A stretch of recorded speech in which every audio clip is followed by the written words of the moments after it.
So welcome everybody. I'm Eric Owens, Director of the IS program, and it's a pleasure to have you all here. I think we'll have a mix of folks from different classes and from majors and from our major and minor. But typically each year we try to have a session, an info session for our students to help reflect on study abroad, what it can mean for you, what the process is like, and things like that. And typically we'll have one of the team from international programs from OIP come and join us. But this year, it's really an honor to have the director of the Office of International Programs, Nick Gozik, here to join us. To offer not just the mechanics of the conversation around the usual kind of study abroad, but also how we can help to think about study abroad in this new context that we're in. Obviously, there's a lot of uncertainty and things are changing on a weekly basis, and we can't know many things. But at the same time, Dr. Gozik and I have been spending lots of time over the past few months talking about how we can continue to internationalize our students' experience, to continue to have real, genuine connections across cultures and across national boundaries during this time, even if it's virtual for the time being, and then what that can look like afterwards. So I'm looking forward to having a discussion around all these sorts of things. I've asked Dr. Gozik to speak for 20 minutes or so and 30 minutes, whatever he wants, and then we'll leave a lot of time for your questions, whether they're specific or general in nature. So thanks everyone for being here, and I'll turn it over to Dr. Gozik. Great, thank you so much, Professor Owens. It's great to see everyone.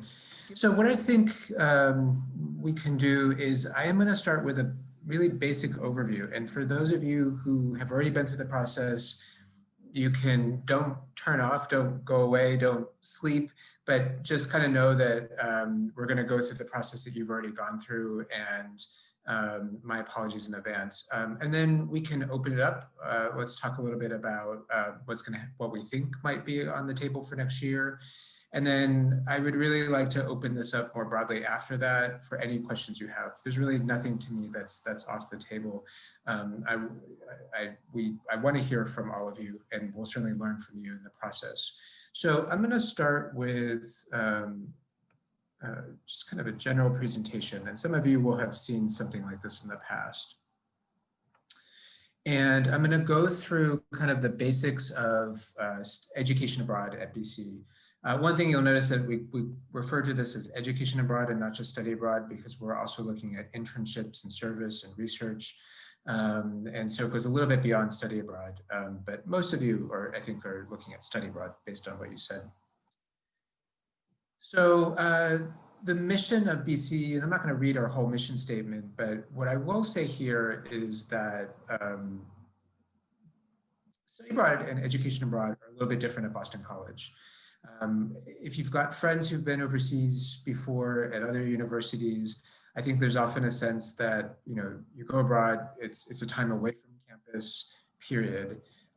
We really have emphasized a couple of things. One is reflection, and the other is intentionality. And so what you're doing overseas ultimately should and can fit into your academic trajectory here at Boston College. And that means that we do take extra time to think through with the advising process and help raise questions as to what programs you might select, but not just what programs, what ideally you'll get out of the experience by going overseas. And talking to all of you in IS, I think you get much of this intuitively, but more broadly across BC, really emphasizing that Ignatian tradition as it connects to education abroad. As we're thinking about programs, some of you have already gone through this process and you already were assigned. Others of you, as I heard, are just still trying to figure out what all of this looks like. So a couple of things to consider, as you're thinking about programs. One is to be flexible and consider all potential programs. And that really comes back to that intentionality. One of the questions, the first set of questions that we ask when you come to the OIP is, what do you want to get out of the experience? What do you want to get out of the experience is a different question than where you want to go. And I think it's easy to say where you want to go because maybe your friends went to a certain place, or in my case, I studied in Paris when I did my master's. I knew deep down that that was a place that I wanted to spend time. But ideally, we want to think about where you want to go, what you want to do, excuse me, while you're overseas. That helps us flip around and open up a series of options. So, along this line, if you're thinking about a program, I tend to find, if you aren't familiar already with BC programs, that it's a pretty overwhelming list. You look at the BC site and you see close to 200 options. And in many ways, that's a wonderful thing.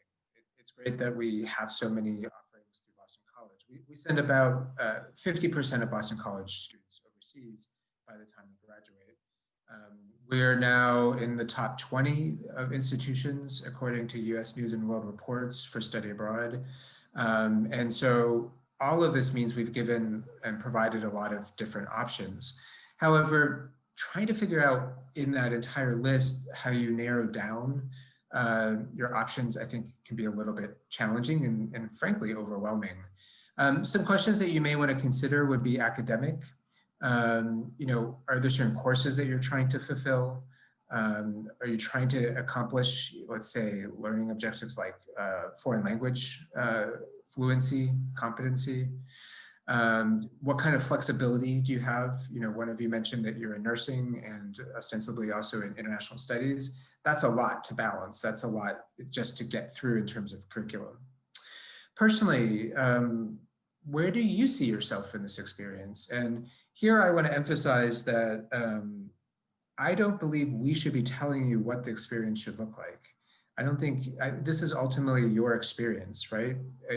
Going abroad is, where do you want to see yourself? Do you want to be pushed out of your comfort zone? Are you willing and kind of ready to kind of jump more into the deep end? Each of you will be in a different place in terms of personal and kind of academic growth to determine what's most appropriate. Program type, do you want to be in a big city? Do you want to be in a smaller town? We have students that grew up in a smaller place, in a suburban area, and this is their chance to go to a larger city.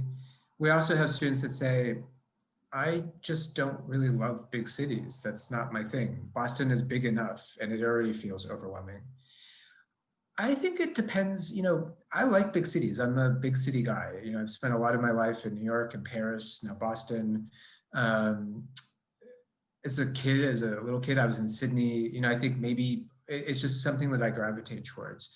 But I would say that having lived in both big and small places overseas, the smaller places are often where I feel like people have more time, that they're willing to open up, that they, if you want to learn another language, you might not hear English as frequently. And in this day and age, especially in places like Europe, Latin America, Asia, you can get to almost anywhere else through transportation. So I would consider a smaller town or smaller place, even if that's not what was necessarily, in your viewpoint. And then finances, we want to be honest and transparent about finances and the costs. And so I'll talk a little bit about the different kinds of programs and what to expect. There are certain cities and certain countries in the world that are more expensive, and that is a consideration. Going to a place like London, Copenhagen is more expensive. And so it doesn't mean that it can't work out. In fact, financial aid tends to be quite generous, but it does mean that you want to think through some of those factors as you're picking a program. And then in terms of programs, we've got both semester programs and summer programs. And some of you mentioned that you're thinking about a summer program. Some of you mentioned that you're thinking about a semester program.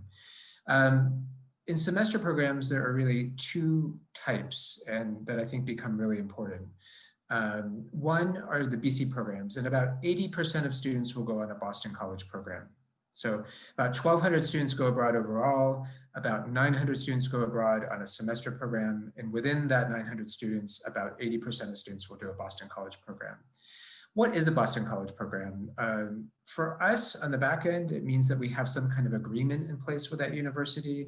And so what that allows us to do is to bring in, we get grades on a transcript that become factored into your GPA at Boston College. So if you know that you want to keep your GPA, you want to improve it, the grades will not only appear, but they'll get factored in. It also means that the agreement is necessary for us to be able to apply Boston College financial aid. So you will be able to have federal and state aid on both BC and external programs. But if you receive BC aid, any kind of financial, grants, scholarships, et cetera, they would only be applicable to Boston College programs. You would pay BC tuition as if you were coming to Boston College. You still have to pay insurance, that's across the board.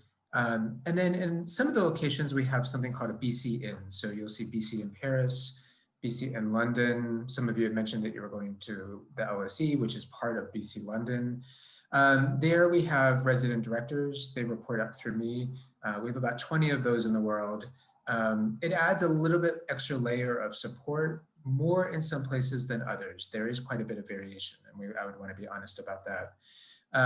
Often we have BC in programs where the logistics can be really difficult. And so to register for classes, for example, it helps to have someone on the ground who can help facilitate and who's a local expert. External programs are those that are run by other institutions. You're really going through a provider organization in most cases. And so you would pay a fee to BC. In this case, it's a $2,500 administrative fee. That keeps you matriculated at Boston College. The rest of what you pay is going to go directly to that provider. So this could be IFSA Butler, it could be API, it could be CIEE. It's a whole long kind of alphabet soup of different acronyms. And a lot of those organizations, in some cases, you will be taking classes still at a local university, but in most cases, you're taking classes with other US students. So it's a little bit more, I think for some students, it feels a little bit more protected as an environment, but that will depend. There are some programs like School for International Training that are really not about that. They're about research and getting out and doing something very different. So the range is quite large. We offer external programs where we feel like we can't offer a BC program because we don't have the minimum number of students, or we find challenges in creating our own program. So that's really kind of that purpose. You would have grades listed on your GPA, on your transcript, but they would not be calculated in GPA. And then the kind of financial pieces, we've talked about. I've already mentioned some of this, but what to consider, I would also think very carefully about, there is a GPA minimum required for semester programs, but not for summer. In some cases, the GPA requirement is higher. Two of you mentioned the LSE. Often on that program, we're not so much looking, it's what the applications coming in and the number of spots we have. Often it's, 3.6, 3.7. The minimum for the LSE is typically around a 3.4 minimum. Other programs, we know where there's more flexibility. And so an OIP advisor can help you figure out, especially if you feel like you're more on that line. We can't always guarantee students first choice. You get the choice of 6 programs if you're going on a semester program. And we also then reserve the right to flip it. So if you've picked, if you picked all spring options, we couldn't give you one of those, we would then consider one of those first set of options, but in the alternate semester. Really, our goal is to give you your first choice. So we don't want to not be able to do that. And the last couple of years, we've had about 75% of students receive their first choice, about 74, 75%. And then closer to about 80% received one of their top 3 choices, which meant that they also got their top semester. So most students are getting the semester that they want, but in particularly, we don't like to think about it as competitive because the goal isn't to make this a competitive process. There's already enough at BC that feels competitive. But the reality is that there are certain programs where there's a lot of demand. And so we're looking at GPA, and we're looking at other factors like essays, courses you've taken in the past. So if you feel like you're a little bit on the edge, maybe your GPA isn't as high, or even if it is, I would certainly recommend talking with an OIP advisor to come up with a strategy So that way you're not only putting the most competitive programs, for example, at the very top of that list, which means that you may not get any of those, even though you're a really strong student. So definitely reach out to one of the advisors that can help you think through, and they'll know the stats from previous years. Again, we would rather be transparent. I don't want to make any of this some kind of hidden process. We'll share absolutely as much as we possibly can with you. Think about language of instruction. If you've been taking, French or Spanish or Mandarin or whatever that might be, hopefully you'll consider taking that overseas. Thinking about academic differences in the U.S. way of perspective and structure around higher education. Scholarships and grants, and then we also have budgets online, estimated budgets that can help think through the cost piece. And then several of you mentioned summer programs, and I know some of that was more about will the programs run, and we'll get to that in just a little bit. But I would encourage everyone to think about also summer programs. It doesn't have to be an either or, right? We have students that will start with a summer program earlier, and then they'll go into a semester program or vice versa. Like the semester programs, we've had students that have done 2 semesters in 2 different locations or a full academic year. So there are lots of different ways of putting this together. Summer programs, and Professor Owens definitely knows these programs, having taught on one before in South Africa, are intense by design. They're typically 4 weeks in length. What I think is really great about them is there's an opportunity to spend time directly with a faculty member for a period of time, and beyond the classroom, having conversations that you might not get a chance to have on campus to the same degree. If you're looking for full immersion, I would say semester program is probably in your best interest, because you have the length of a semester a year, and you can really think through. You can really get to know people and feel that you're living in a place. Short-term programs, you might be moving more. You do have some ability for immersion in certain locations, but it's a little bit more limited. So that's where we come back to, what do you want to get out of the experience? There isn't one right program or one right model. These programs do fulfill major, minor, and core requirements. You can participate at any point in your, after your first year, after your second year, after your third year. There's no GPA requirement, so this can be an option for students that might have struggled in the first semester or two, or making up some ground. There are scholarships and grants. We give over $100,000 each year through McGill Cutting Work grants, also fund scholars. You can, and there is a different application process through our online application system. Semester programs, the deadline is January 5th. Summer programs, the deadline is February 5th. So thinking about that as well. In terms of next steps, and I only have a couple more slides and then we'll open it up for discussion. If you're still thinking about going abroad, right now we are in the process of having students complete an initial questionnaire and attend a 101 session. If you are going abroad on a semester program, or that's what you want to do next academic year, you have to go through a 101 session. It's the first step, and you can do it online. And we have slots open on a regular basis. So do that now, get it out of the way.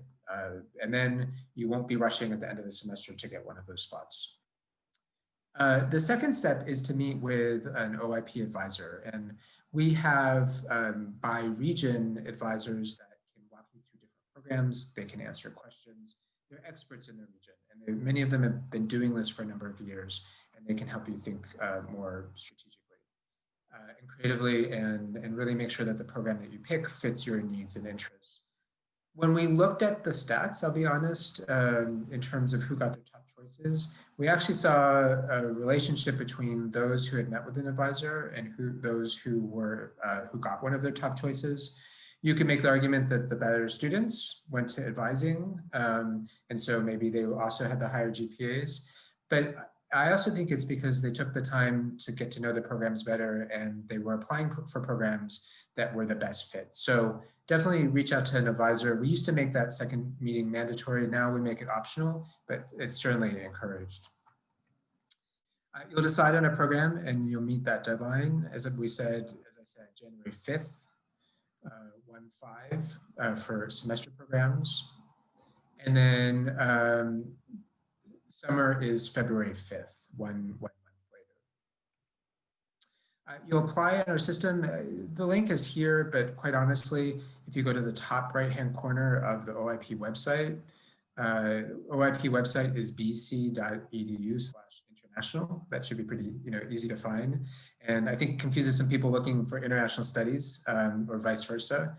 So bc.edu/international. Top right-hand side, you'll find the application. You also get to it through individual program pages. You'll prepare to go. You'll have a multi-step, pre-departure process. We've redesigned pre-departure so that it will now be much more about culture and intercultural competency, as well as some of the nuts and bolts. And then you go abroad, which is the exciting part after all of this. So a couple other things that I just want to mention before we open it up. Some of you may be interested in the McGill Cutting Work Fellows Program. The application, I believe, has just closed. Some of you may already be in the pipeline. It's a 3-year commitment. It's really more like 2 years. You start as a sophomore, you take a class in the second semester of your sophomore year as a core course. That course is looking at both from a philosophical and I would say kind of almost a human rights perspective. These two perspectives come together to think about kind of global challenges, questions of race, gender, poverty, et cetera, around the world. It's open to all BC sophomores. You take that course. Junior year, typically you'll go abroad and have some kind of international service experience. And then coming back, you take another course that is research oriented. Students prepare something that goes into a larger volume.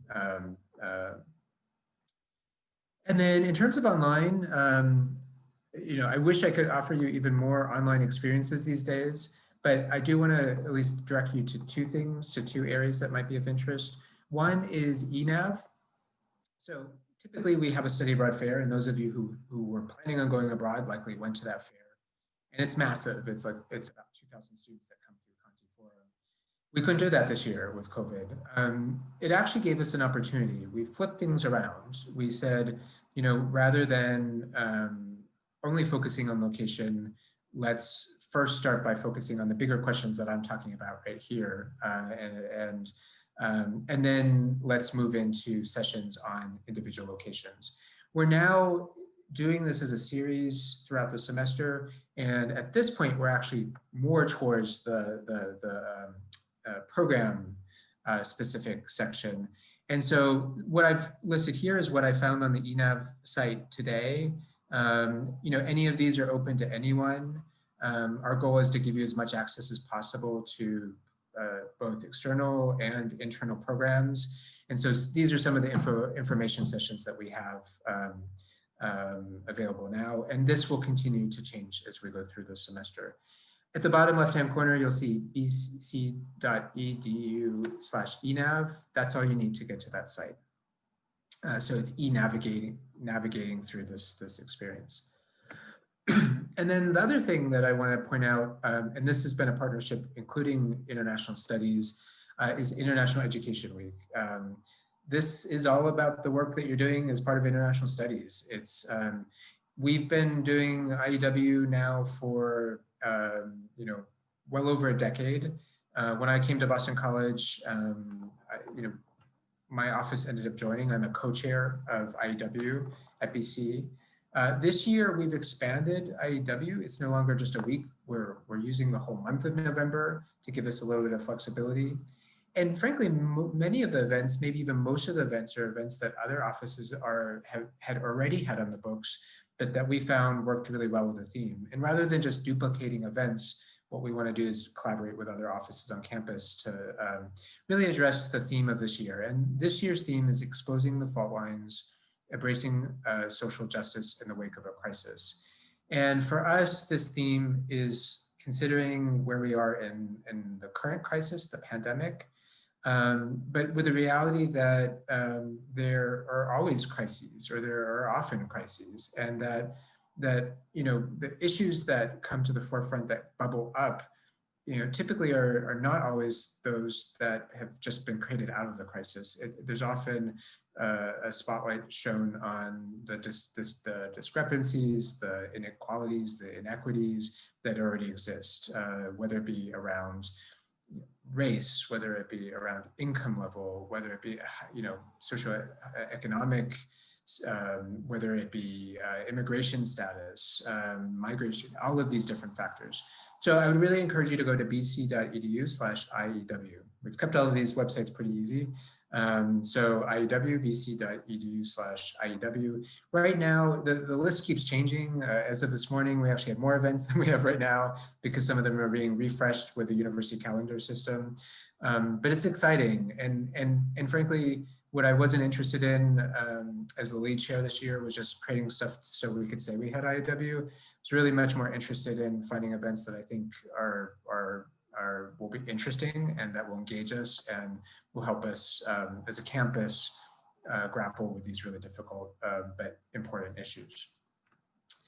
And that's where I am. I'm going to go ahead and stop sharing. I'm going to talk a little bit about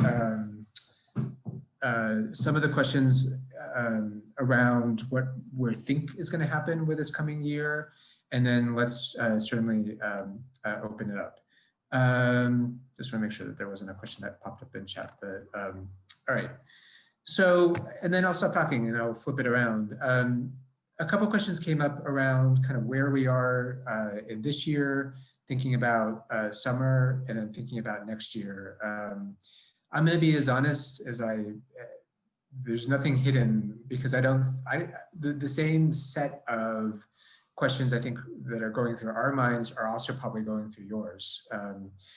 We have been on a nonstop, I would say, quotidian kind of process of trying to understand and checking in, on what's going on around the world. We've been in touch with the U.S. Department of State. We are on their listserv, but we also participate in their events. Almost daily, we're checking in with, partner institutions overseas, our peer institutions. We've got listservs. So it's omnipresent. It's what we're thinking about. And I'll be honest, we don't know what is going to happen with summer and next academic year. We just don't know. We've got models for what we will do in different cases. We've been thinking through it, but like you, we don't know if and when a vaccine will come and be available. I think that's the cure-all that many, have been looking for. We also don't know, there are these factors around what's going to happen, not just in the US, but in overseas, in other countries. We were facing, as in thinking about for this spring and this academic year, not just the reality of people getting sick, which was really scary, but we're thinking about host families, we're thinking about host staff, we're thinking about, students coming back, and you see your grandparents, or you see someone else that you care about, and you've brought back COVID. All of those things are pretty scary and something that is in our mind. We're also looking at immigration issues in terms of visas, and a number of countries now are tamping back down. If you saw in the news, France and Germany have essentially reshut or are shutting down much. Even before that, there was an indication that US students could go in the spring to some countries, but that they would have to self-quarantine. They would actually have to be quarantined for 2 weeks. And what does that look like? The minute you arrive on soil of another country and you're kind of locked up in a hotel room and you can't get out, it's already a bit disorienting in another country. So we're thinking about that. We're also thinking about, if you go overseas, the last thing you want to do is be stuck in your room. That's not the point of being in another country. You can do that here and be online. So to what extent, classes are going to be open, to what extent we can do field trips and excursions and get you out, and to what extent you can travel freely and do a big part of what you were hoping to do. So that's those are the questions that we come back to. And we also, have developed, a whole set of checklist items of what we would need to have to make sure we felt comfortable about a place, to make sure that the protocols were in place, for you to be safe and for others to be safe. So that's all in our minds. The summer feels more doable. The spring, admittedly, this year did not feel doable, especially as we got closer and we kept seeing things. The summer, the deadline is not until February 5th. We typically do not make decisions on summer programs until about mid-March anyway, in any year, because we have to see the number of students that come in and whether we can give the green light, so to speak. And so, we have all the way until at least March and maybe April to be making some decisions on summer programs. And so I think if you're considering a summer program, I would be less hesitant. We're not going to penalize you if we have to cancel programs. We're not going to slap you with, some kind of late fee, unless if we've gone ahead and everything is fine and you withdraw on your own, that's the time you get a fee. If we have to cancel, we're not going to do that. So, if you're at all considering summer, I think putting your name in getting an application in is something I would do. And then, we're now talking 5 months. Anything can happen in 5 months, and we would have a much better sense of what it will be like on the ground. Next academic year is also, in the same bucket. We will get applications by January 5th, excuse me. Typically, we're letting students know around the beginning of February, and they can make decisions. If you are admitted to a fall program, and especially if we cancel that program, we're not going to charge you. So the same thing that, especially if you were a junior now and you're thinking about, do I want to try for next year? I would try it. We're being transparent, so you understand what we're working with. It's not that this, this magic, it's definitely going to happen, but next fall feels more realistic to me as well. And so, again, if we cancel, then there would be no fee attached. We, have the time that we didn't have this past spring to be able to, make sure that and encourage students not to purchase plane tickets, make other plans until we know that the fall is definitely happening. And so the last thing we would want is for you to be out of pocket in terms of expenses. Some students have asked, can we do a full academic year next year, or can we go in the spring?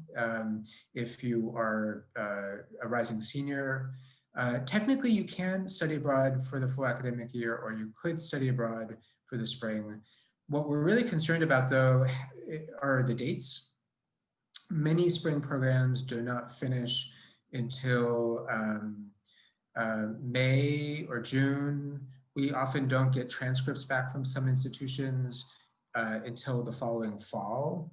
And so there could be a delay of graduation, and we would want to be very upfront about that. We wouldn't want you to be applying for, some high-level scholarship where you need to show that you were graduating as of, let's say, May or June, and you would lose a scholarship or a certain job. So that's where we would encourage you to talk with your academic dean to make sure that things are going to work out in the way that they need.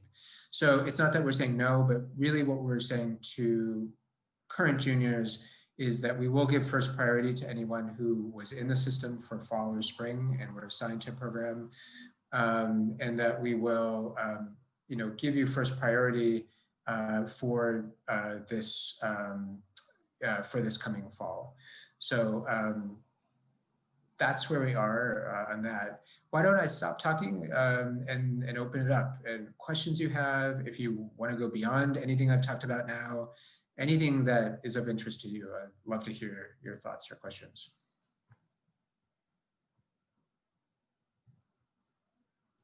So I have a question. Sure. So you mentioned that for both the summer programs and the semester programs, there were scholarships and grants available. How would you go about locating or applying for those? Is that done through your office? Mm-hmm. Yeah, good question. So if you're applying, there are both internal grants and fellowships and external.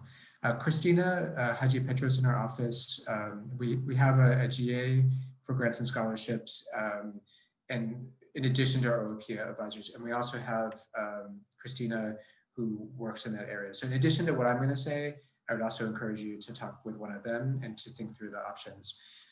Through our office, we have the McGill Cutting Work fellowships. So we have a McGill Cutting Work Center, which I also direct. And through that, we have a little over $100,000 that we give away each year. And to be eligible, you do have to be eligible for financial aid at BC. And so if you are in that category, then you can go ahead and apply to one of the travel grants. The travel grants for the summer are higher. We are doing our best to give students as much as we can so that they're not then scrounging, as much for the extra amounts. But there are always going to be extra costs for the summer that we're not actually technically allowed to cover based on federal aid regulations.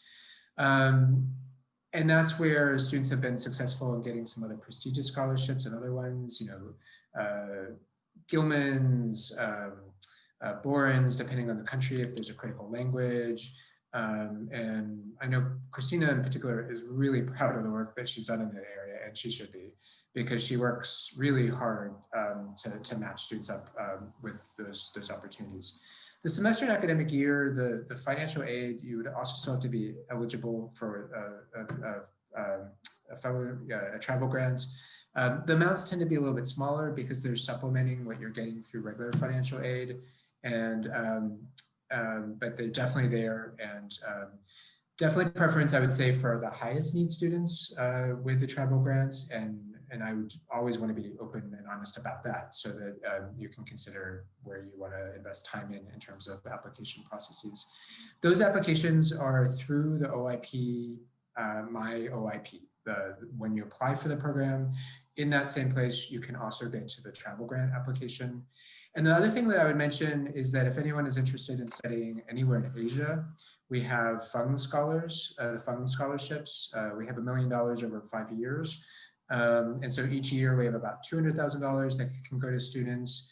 And they are also for students that have demonstrated need. They tend to be more flexible because we have the money. And so if you're interested in anything dealing with Asia for both semester or academic year, those can be really interesting and certainly worth applying for. In fact, we're often looking for students in those areas. Yeah.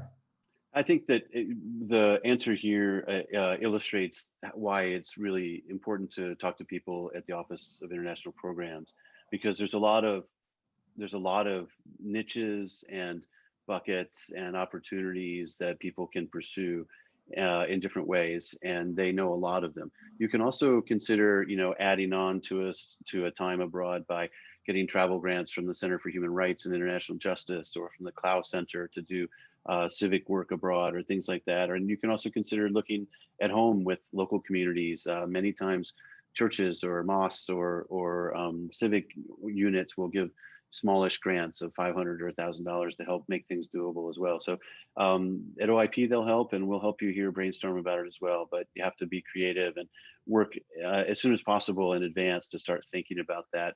Just by the nature of it, it takes a little bit of extra time and work, but there is a lot of help out there that's available. Thank you. Just give me 1 second. I wanted to copy a link that can also help. This is the general link for finances on our website, and within that, there's a scholarships list. And also the cost pages for programs, especially for the semester programs. So thank you, Genevieve. Thanks. Other questions, comments? Yeah, I have a couple questions. So I appreciate you talking a little bit about LSE and the process for rising seniors.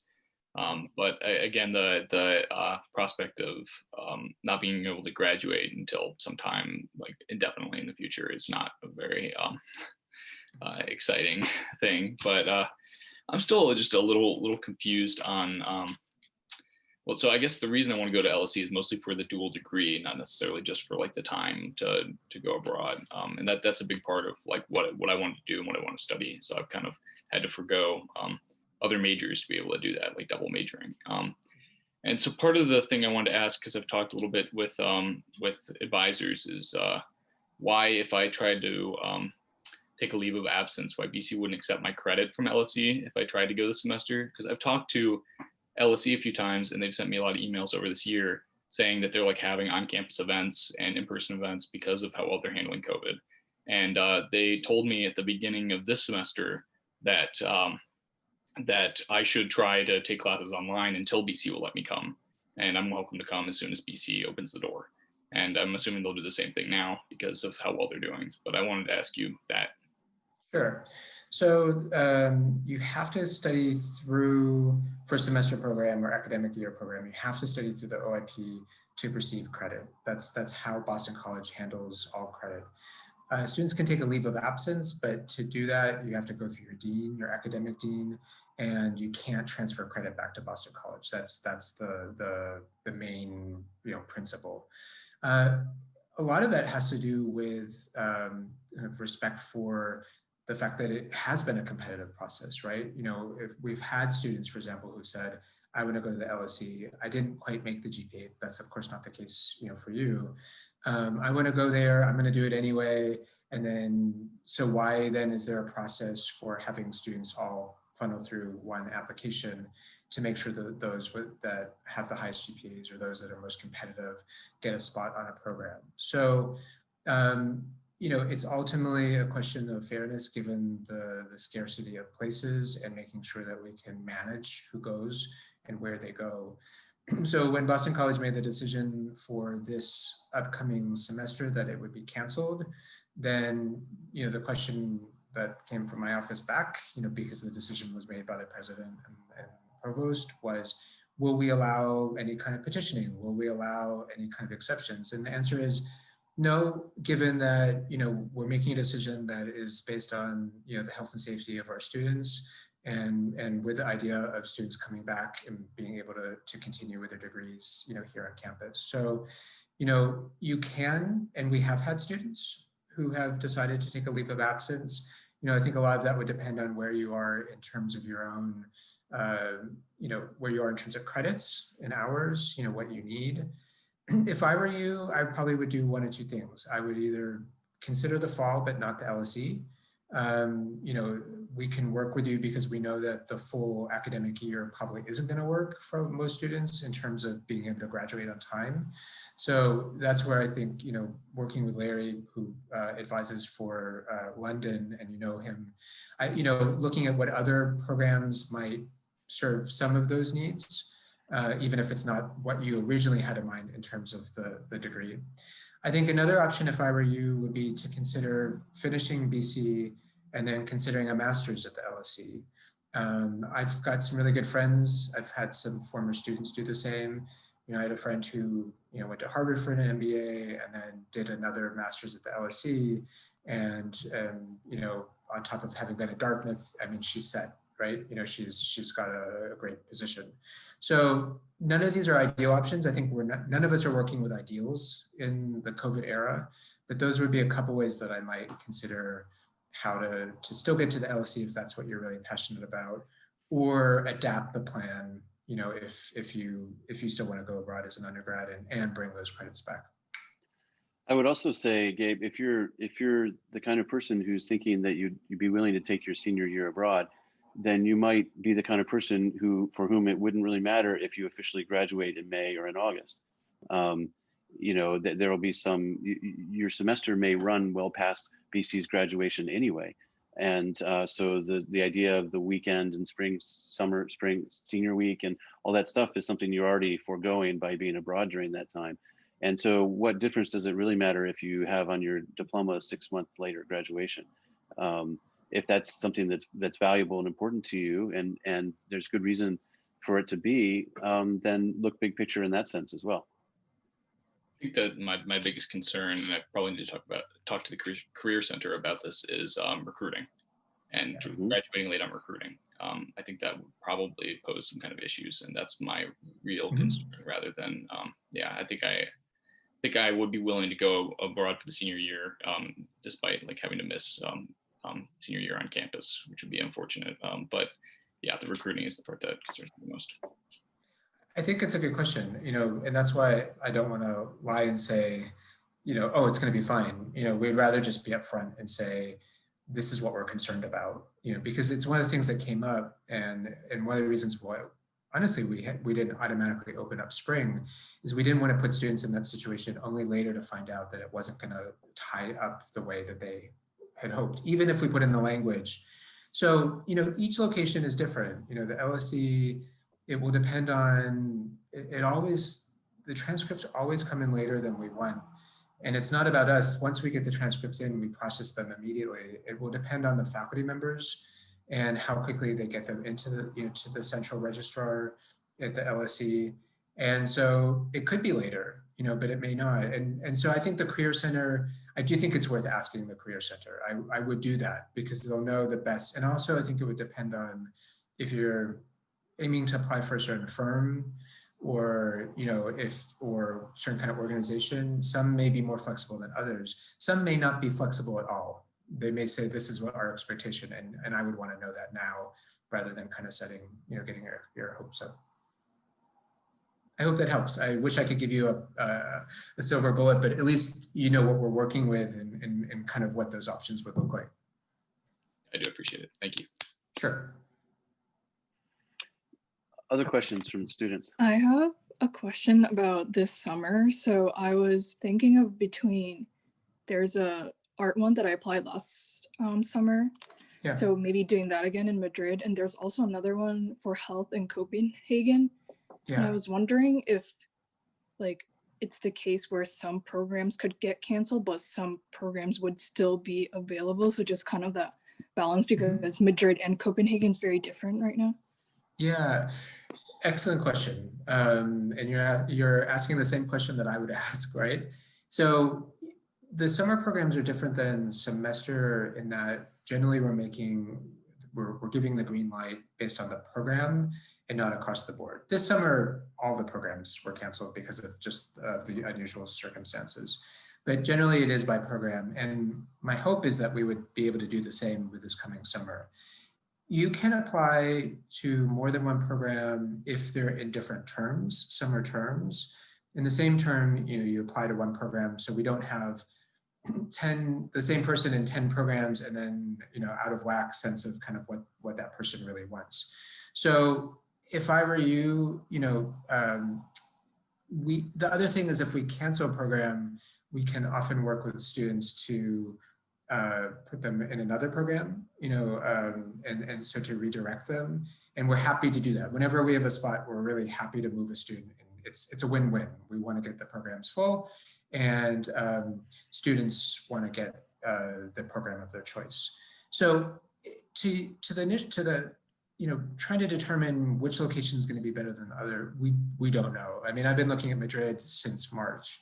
And Madrid is now in its second wave, and hopefully things will get better as a result.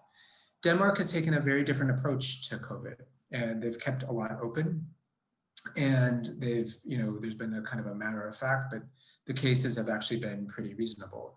So on one hand, I would like to say, I could give you two different answers. I could say Denmark probably would be a little, might be in a better spot given where they've been. But I could say that Spain might get through this a little bit more quickly because of where they are in terms of the number of cases. We just don't know. But the crux of the question is really, would it vary by location? And it might, and so ultimately what I would do is I would go with the program that you're really most excited about, because that's what because there is too much uncertainty or too much unknown in terms of a given location.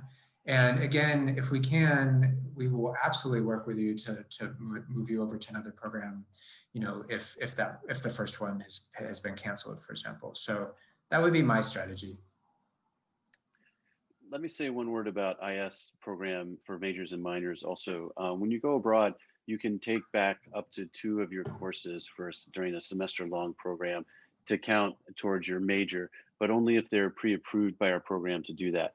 So if you take a chemistry class in Lausanne, that's not an IS course, right? It's not in our zone just because you take it in a different country. So we have a process where we ask you to pre-approve your classes. Once you get into a program and select one, you'll start looking at classes and registration. Then you email our director of undergrad studies, Hiroshi Nakazato, and he'll work with you to pre-approve the classes. I just want that to be clear. For those are for semester abroad programs. For summer abroad programs, I've just put a link in the chat of the ones that we've pre-approved. And when we pre-approve things as electives, again, they have to fit within your particular elective track. If you're a conflict and cooperation concentrator and you want to take a comparative art history course, then that's not going to count as your elective in CNC. That'll count as a university credit while you're abroad. It can transfer back no problem, and we don't discourage you from doing that. But to have summer abroad courses, they need to be related to IS, and then we put them in the concentrations that we think. You can always appeal that, or not even appeal it, just talk to us and see if you think it is. But we have a list of all the programs we've already pre-approved and a list of which concentrations they count for.